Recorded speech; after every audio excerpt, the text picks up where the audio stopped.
Ouverture ce matin au CICB du premier forum national des leaders religieux musulmans du Mali. Il prône un islam authentique et tolérant dans un pays apaisé et unifié. Ce soir, c'est l'Ashura ou Djomine Kalo, une nuit consacrée à des prières et des sacrifices. Quelle est son origine? Un dossier complet signé Adama Djimde dans ce journal.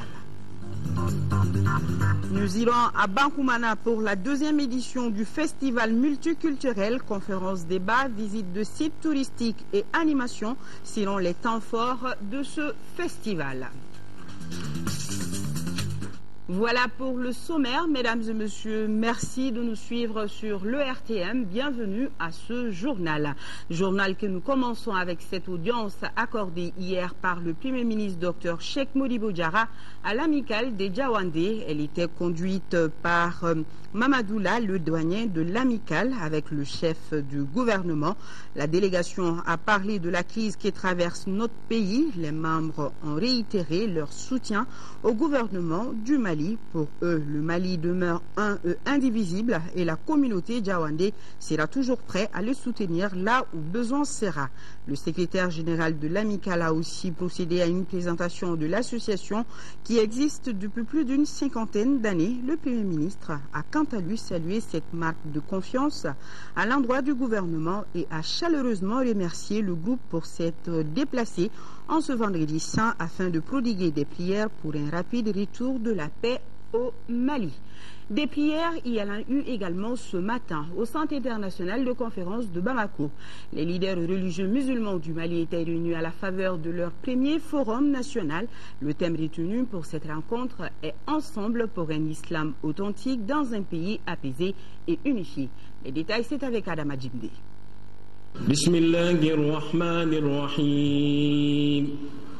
Pour ce premier forum national des leaders musulmans, imams, maîtres coraniques et prêcheurs sont venus de l'ensemble du pays. Unis par la religion et guidés par la foi, les différents délégués vont aborder des thématiques liées à la problématique de la prêche et à l'appel islamique dans l'espace médiatique. Il sera aussi question de la paix, de la stabilité et de l'intégrité territoriale du Mali. L'organisation du présent forum répond à un souci majeur. On a organisé ce forum pour rassembler tous les leaders religieux et les faire savoir que il est temps de se donner la main pour faire sortir notre pays de cette crise. Et on est très content parce que tous les leaders religieux ont répondu à notre appel. Le groupement des leaders spirituels du Mali est né de la volonté des dépositaires de la sagesse et de la piété et rassembler les musulmans du Mali pour sauvegarder les fondements de l'islam authentique depuis l'avènement de cette religion sur notre territoire, plus de 1300 ans. Un islam dont le fondement est la piété, la tolérance, la paix, l'équité, la justice, l'assistance aux démunis et la coexistence pacifique entre les peuples de différentes confessions religieuses et de cultes. Le président du Haut Conseil islamique, Mahmoud Dicko, tout comme le représentant du président de la République par intérim, Younouss Touré, ont magnifié le bien fondé de cette rencontre de la Oumma islamique du Mali. Quant à l'invité spécial de ces assises, Amadou Aya Sanogo, il a tout d'abord loué les efforts des musulmans pour un dénouement heureux des différentes crises.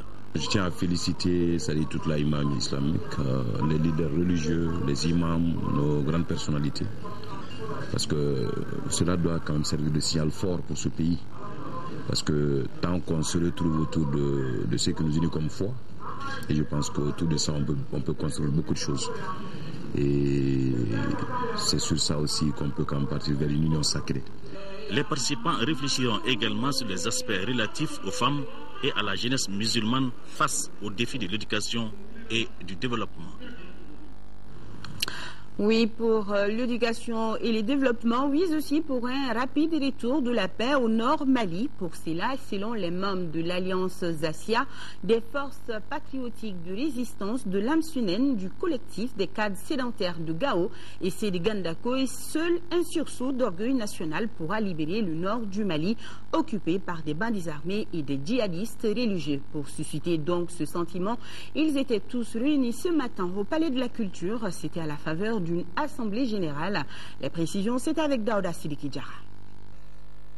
Tous les Maliens doivent faire de la libération du Nord leur priorité. Cette partie de notre pays est depuis un certain temps sous domination des islamo-fascistes et autres bandits armés de tout acabit.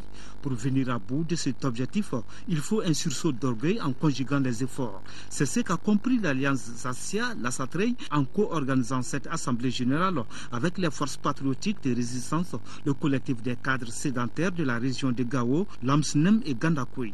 La situation actuelle de notre pays commande de parler vrai, vérité, afin de permettre à nos populations aujourd'hui exilées dans leur propre pays de retrouver leur terroir natal. Toutes ces associations pensent que l'intervention militaire reste la seule solution pour reconquérir le Nord. Nous demandons à tous les Maliens de faire de la libération des régions occupées leur problème, un problème national. Nous saluons la volonté et la disponibilité des amis et sympathisants du Mali, la communauté internationale, de nous venir en aide à travers une force militaire internationale. Mais nous devons être à l'avant-garde.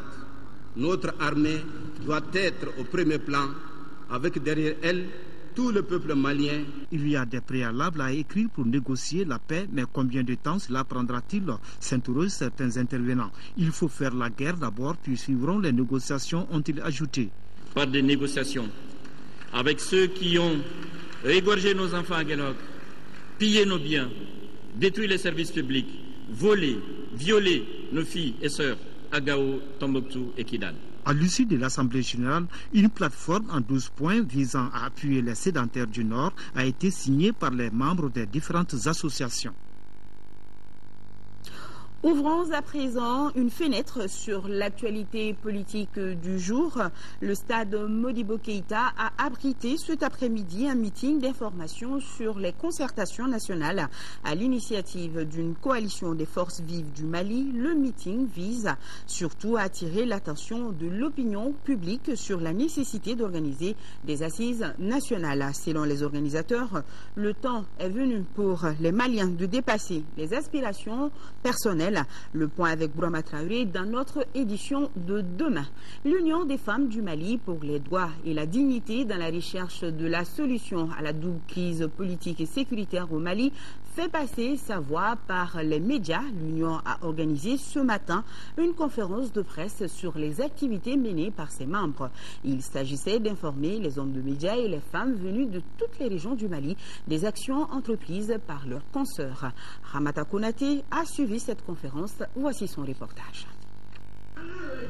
Les femmes du Mali ne sont pas restées en marge de la recherche de solutions à la double crise que vit le pays.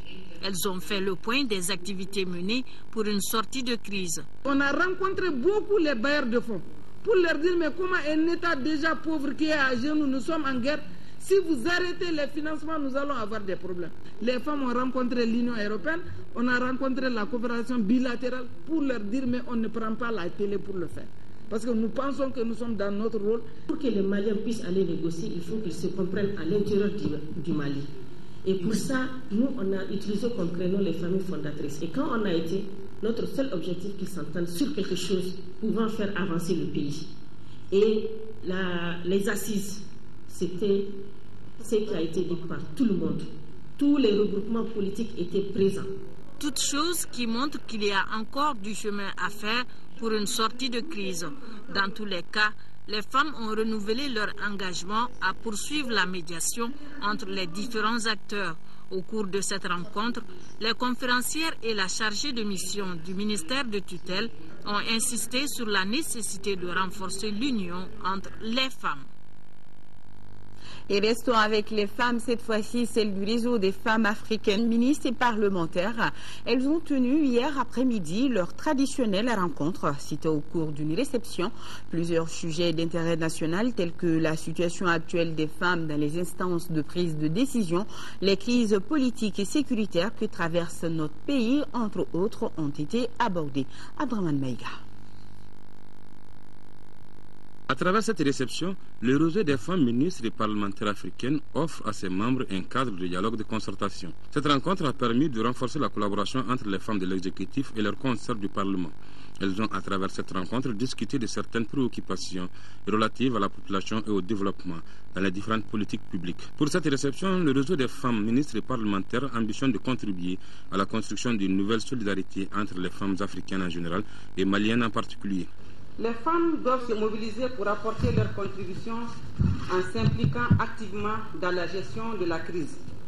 Je pense que cela se fait depuis que cette crise a éclaté. Les femmes du Mali, elles ne sont pas demeurées à reste. Elles ont apporté toutes sortes de contributions à la résolution de cette situation en soutenant naturellement les femmes et les filles qui sont victimes de violation de leurs droits. En cette année exceptionnelle, cette traditionnelle réception avait à son ordre du jour 3 thèmes. Le rôle des femmes dans la résolution des différentes crises que traverse notre pays, la situation des femmes dans les instances de prise de décision et les stratégies d'amélioration de la participation de celles-ci au processus électoral. Nous sommes 4 femmes sur 32 dans le gouvernement. Et vous savez combien de fois nous avons besoin de l'appui de nos sœurs pour avoir confiance en nous-mêmes et pour savoir que nous avons un soutien sur lequel nous pouvons compter. Créé au Mali en 1996, le réseau des femmes ministres et parlementaires africaines s'est fixé plusieurs objectifs, parmi lesquels il y a œuvrer à la réalisation des plans d'action issus des principales conférences des Nations Unies en adaptant les stratégies aux besoins spécifiques de notre pays et enfin initier toute action pour accroître la participation des femmes à la vie publique et à l'exercice des responsabilités politiques.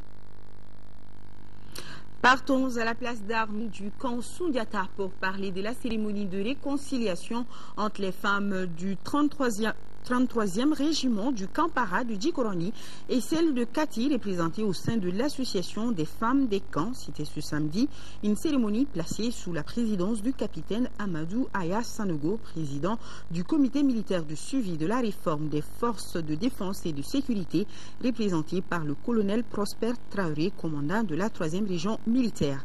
Pour la présidente des femmes des camps, Mme Ouattara Nana Kadidja, l'armée a besoin de fraternité, de solidarité et de cohésion de toutes ses composantes. Et cette cérémonie, notez-le, est à l'actif de Ibrahim Famagan Koulibaly, conseiller en communication du médiateur de la République, ancien journaliste de l'ERTM.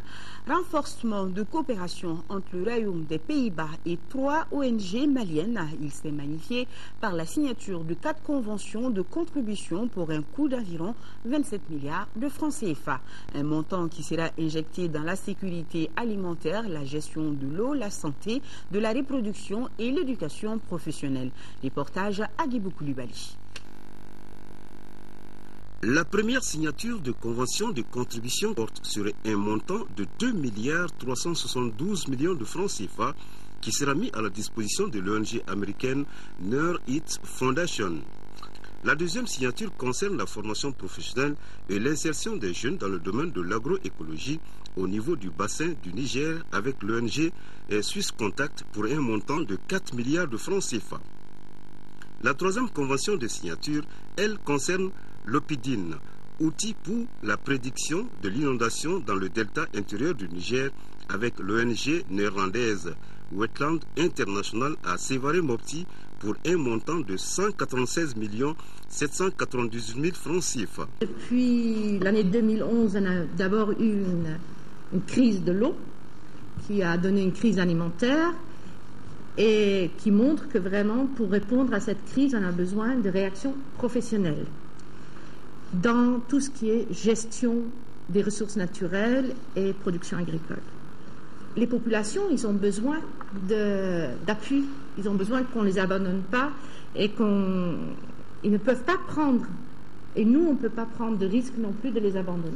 Nous sommes certains que Ces fonds seront utilisés à bon escient et nous espérons que ces fonds-là contribueront suffisamment au développement durable du Mali. La coopération au développement du Royaume des Pays-Bas intervient dans les secteurs de la sécurité alimentaire, la gestion de l'eau, de la santé, de la reproduction et de l'éducation professionnelle.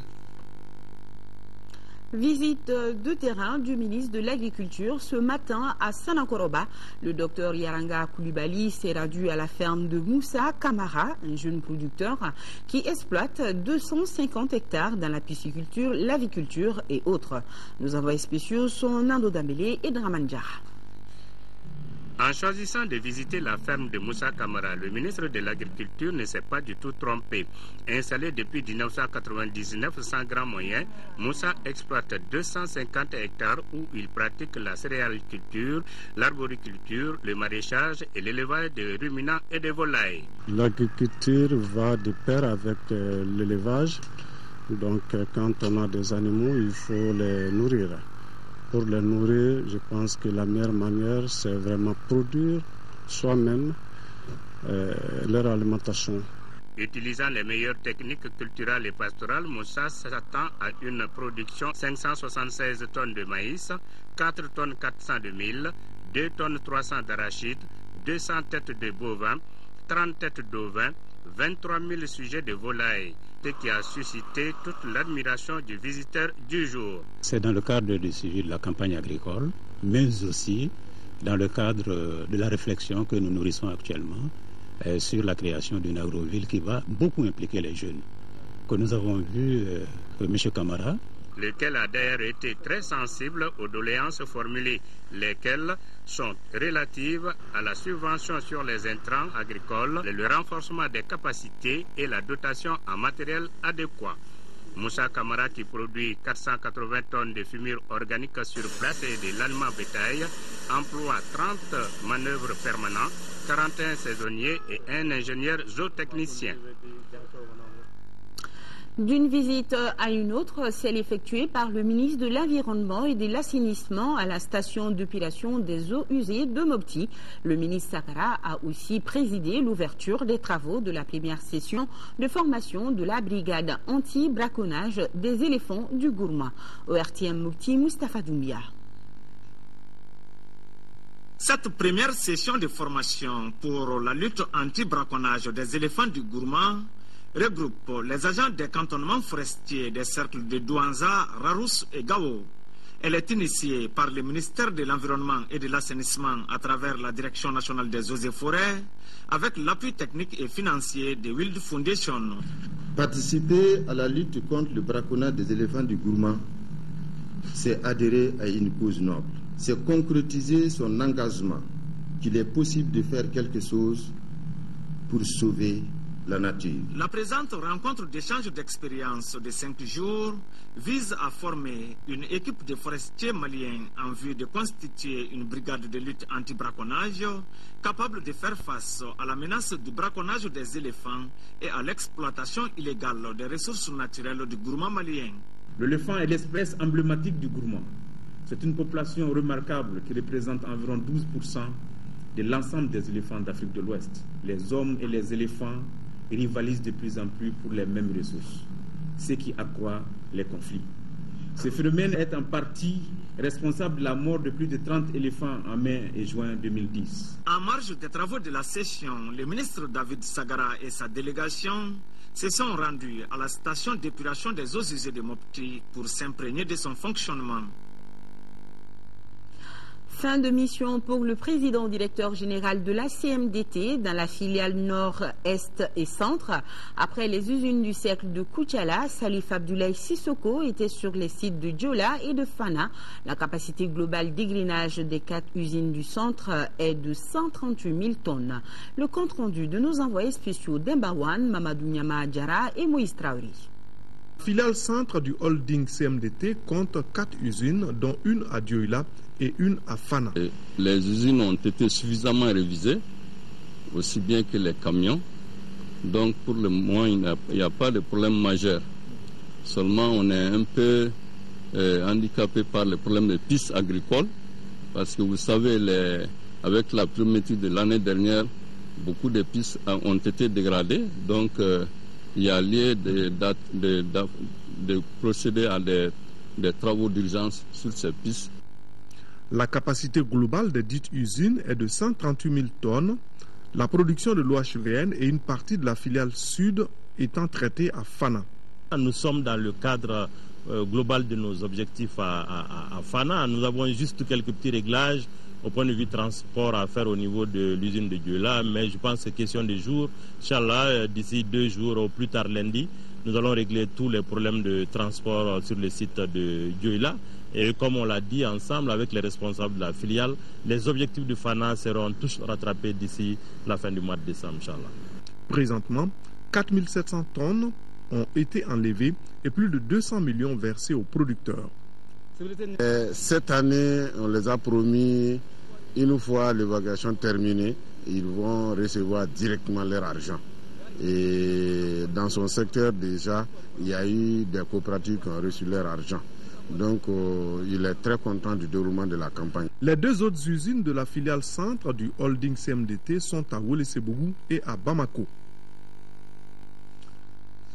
Inauguration du centre de santé communautaire de la localité de Tchefala dans la commune rurale de Koumontou. C'était en présence des acteurs de la santé et les responsables administratifs et politiques de la région de Chikasso. Le lancement officiel de la campagne nationale de vaccination contre le poliovirus sauvage, 5e édition, a aussi eu lieu. La correspondance de Sili Djourté.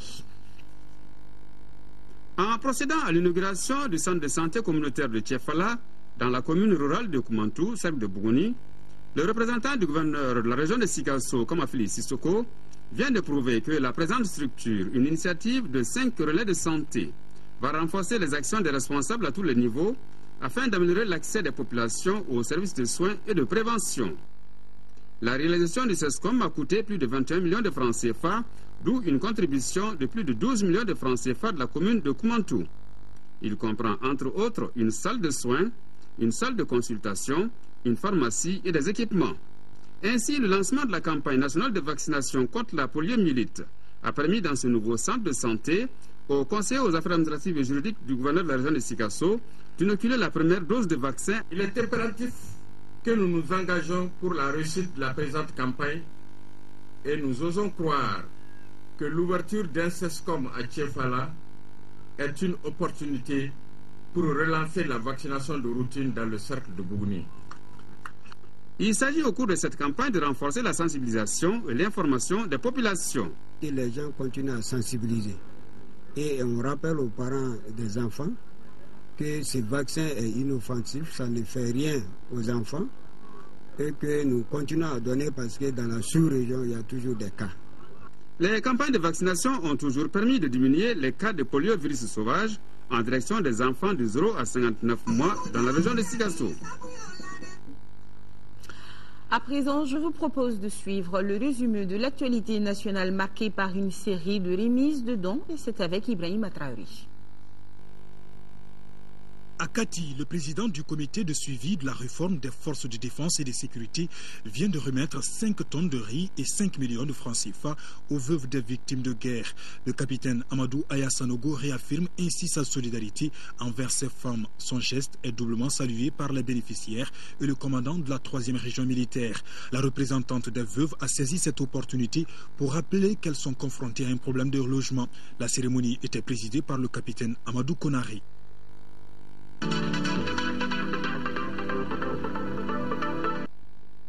L'ONG Agir, en partenariat avec l'OMS, appuie certains établissements scolaires du district de Bamako à avoir un environnement assaini. Il s'agit des écoles Mamadou Kondé, Jean Richard, Sori Diakité d'Amdalaï et ADC Ace de Sangaré-Bougou. Ces écoles ont reçu chacune du matériel d'assainissement, notamment des brouettes, des poubelles et des équipements pour le lavage des mains.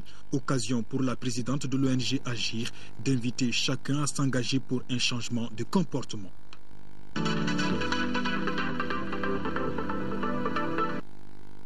Les clubs Innerwheel de Bamako Koulouba et Bamako Amitié apportent leur soutien aux enfants en situation difficile.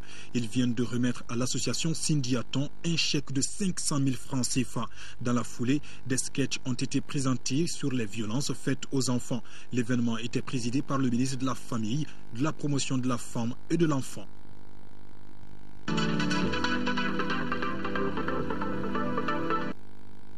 L'association Djengawela vient au secours de certains déplacés du nord du Mali.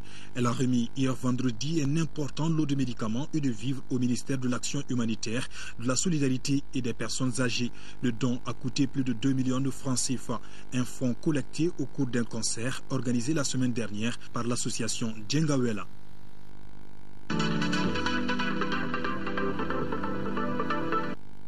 En troisième région, la société minière de Morila a remis une importante quantité de fournitures scolaires aux écoles de Sanso et de Domba.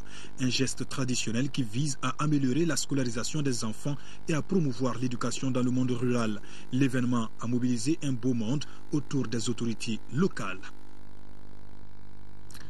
Place à notre dossier du jour consacré à l'Achoura ou Djominekalo. Nous sommes le 24 novembre aujourd'hui et ça correspond justement au 10e jour du mois lunaire. C'est le début de l'année égérienne qui marque le départ de la Mecque à Médine en 622 du prophète Mahomet, paix et salut sur lui. Pour comprendre le sens de ce mois, notre équipe de reportage s'est rendue chez certains grands religieux, suivant le récit de Adama Djimdi.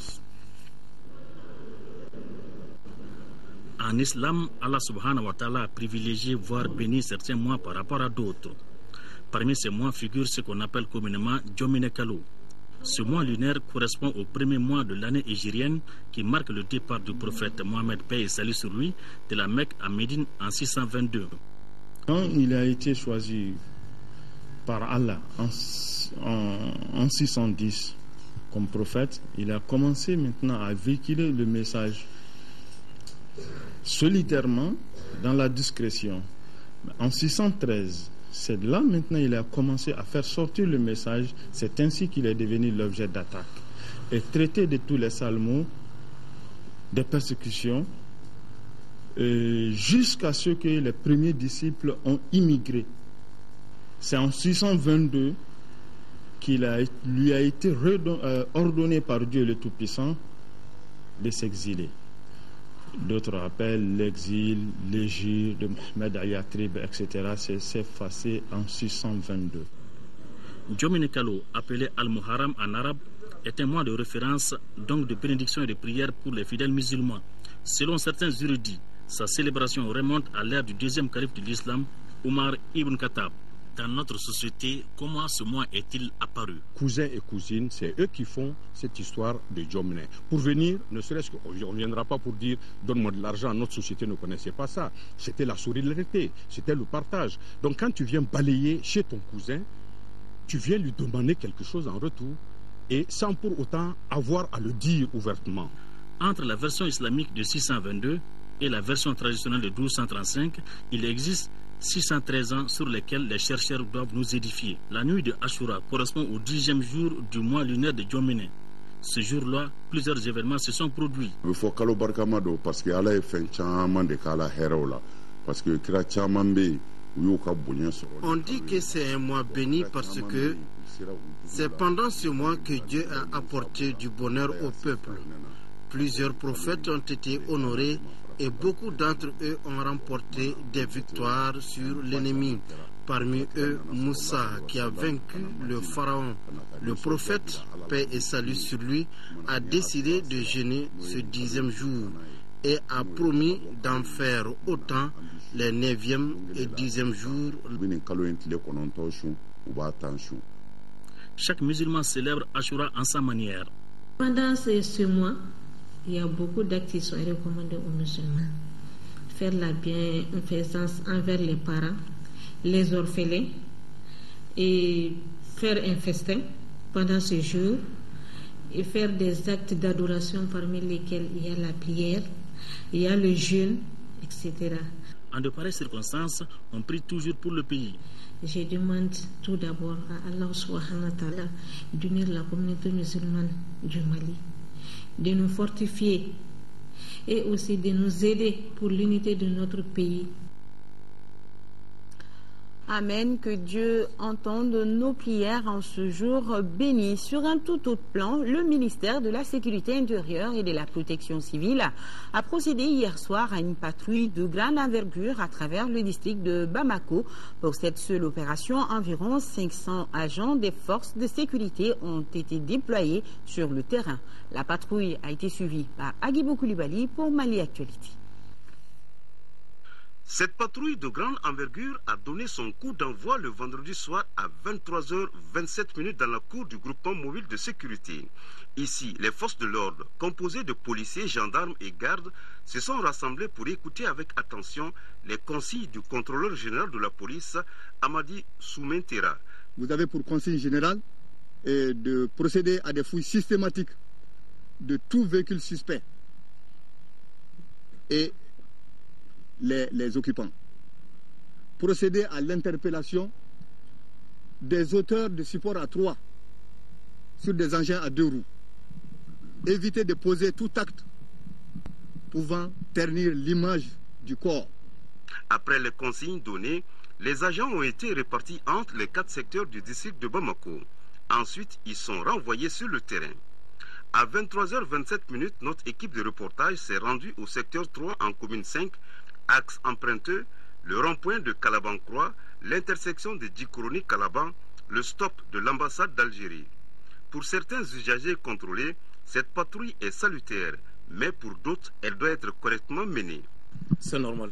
C'est pour la sécurité, c'est pour notre propre sécurité. Sans tracasserie, c'est une bonne chose. La patrouille ne doit pas se limiter aux grands axes. Les malfrats se trouvent ailleurs.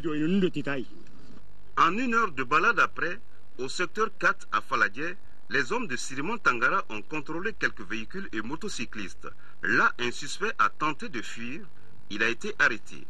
À 2 heures du matin, la section dirigée par le commissaire de police Isaac Terra, commissaire adjoint au 3e arrondissement, a été la dernière étape de notre périple.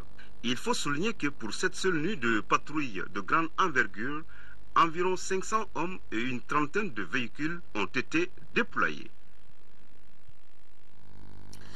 Direction la commune rurale de Bankoumana, située à 50 km de Bamako, sur la route de Kankaba, où on a donné hier le top départ de la 2e édition du festival multiculturel. Pendant 3 jours, les festivaliers pourront prendre part à des conférences, débats, des visites de sites touristiques, ainsi que des animations. La cérémonie d'ouverture était présidée par le ministre de l'Artisanat et du Tourisme. Notez que cette édition est placée sous les signes de la paix et du brassage culturel. Mohamed Jara nous fait découvrir ce festival.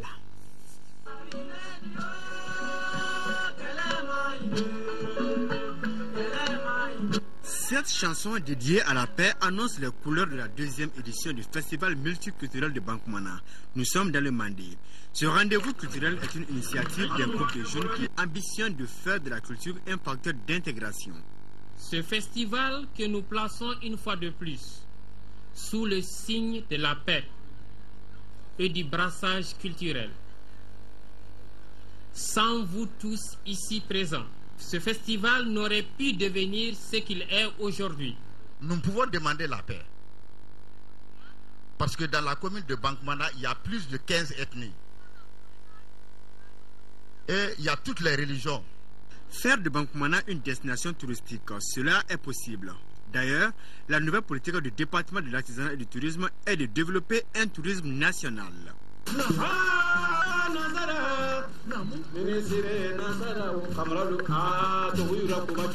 C'est surtout au nord que notre tourisme était connu, mais on a dans le reste du pays autant de richesses, sinon plus, que ce que nous avons dans le nord. Pourquoi ne pas les exploiter? Donc ça aussi, c'est un travail sur lequel nous sommes. Je pourrais dire ici à l'occasion de ce festival que Bankoumana sera au cœur de ces circuits touristiques. Les partenaires ont expliqué les raisons de leur adhésion à ce festival. D'abord, le Mandé regorge d'importants sites touristiques. Ensuite, il a été le théâtre de plusieurs grands événements qui ont marqué l'histoire du Mali. Le ministre de tutelle souhaite la prise en compte de la dimension artisanale lors des futures éditions. L'artisanat est extrêmement important pour notre pays. Il est important pour le développement des communes, des cercles et des régions du Mali. Le festival est la meilleure occasion justement pour faire la promotion artisanale. Il devrait y avoir des stands d'exposition, de vente, de promotion des produits artisanaux. Les 3 jours seront marqués par des conférences débats sur des thèmes tels que l'impact du festival sur l'art, l'artisanat et le tourisme dans la commune de Bankoumana. Il est aussi prévu des débats sur la culture comme facteur de paix et des visites touristiques. Les artistes en herbe se produiront aussi pour véhiculer des messages de paix. Un avant-goût a été donné à l'ouverture du festival. Voilà le festival multiculturel de Bankoumana qui dure 3 jours, avis aux amateurs. Sport, football, la succession du Djoliba AC, le champion en titre, est ouverte.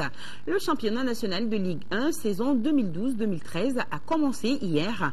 Il concerne 16 clubs qui vont s'affronter pendant 30 journées pour 240 matchs. Pour donner justement le ton de cette saison, l'ASCO et la Jeanne d'Arc se sont neutralisés 0-0. Les 11 créateurs de Nyarela ont battu le CSK 1-0. Voyons avec Siragatou Sissi comment s'est passée cette première journée du championnat national de Ligue 1 saison 2012-2013. Annoncé le week-end dernier, c'est ce vendredi 23 novembre 2012 qu'a démarré officiellement le championnat national de Ligue 1 saison 2012-2013. Les portes du stade Modibo Keïta s'ouvrent sans affluence. À 30 minutes du coup d'envoi du match inaugural ASCO Jeanne d'Arc, les guichets sont quasi déserts. Les quelques rares nostalgiques de la Ligue 1 se posent encore des questions sur la tenue de la compétition phare de la Fédération malienne de football, faute de billets d'entrée. Pourquoi cette lenteur dans la distribution et la vente de billets? La commission ad hoc du ministère qui a été mise en place par le ministre en question, moi je pense que cette commission a une part de responsabilité pour le début de ce championnat-là. Cette commission, c'est pratiquement de nouvelles têtes. Les anciennes qui étaient chargées de cette histoire-là, ces anciens-là ne sont plus là. Il n'y a même pas de vendeurs de tickets, il n'y a même pas les contrôleurs à la porte. Nous, on veut juste avec la création de cette commission, ne serait-ce que si on ne gagne pas quelque chose, qu'on ne puisse pas dépenser pour recouvrir nos charges. C'est dans cet esprit que nous avons créé cette commission pour la gestion des matchs du championnat national. Bon, cette commission, elle est chargée d'émettre des billets, le contrôle, elle est chargée aussi de la sécurisation des matchs et tout ce qui concerne les aspects organisationnels. Un grand événement doit en principe susciter un enthousiasme autant chez les dirigeants que les supporters. À la loge officielle, le constat est triste. Sur la pelouse, l'opposition ASCO Jeanne d'Arc, pourtant un classique en soi, s'est joué dans une ambiance glaciale. Remanié après le départ de certains cadres, partis monnaie leur talent sous d'autres cieux, l'ASCO et la Jeanne d'Arc ne trouvent point les automatismes. Score final 0-0. L'ASCO et la Jeanne d'Arc rencontreront respectivement lors de la deuxième journée le COB et le CSK. Pour boucler cette soirée, les 11 créateurs de Nyarela sont face au CSK. Mahamoud Bessissé des 11 créateurs inscrit le tout premier but de la saison à la 27e minute. Une victoire pour bien commencer la course. Le CSK se mesurera à l'Aceral et les 11 créateurs de Nyarela seront aux prises avec l'Atar Club de Kidal au cours de la deuxième journée. Sur ce prend fin ce journal. Tout le plaisir a été pour moi de vous le présenter. Je vous dis à demain, même heure, même plateau. Mais avant 20h, à 13h, vous serez avec Mohamed Touré. Et n'oubliez pas que nos pensées vont vers nos compatriotes des régions du nord du Mali, vivant sous occupation. Merci de rester de cœur et d'action avec eux. On ne les oublie pas. Bonsoir et bon week-end.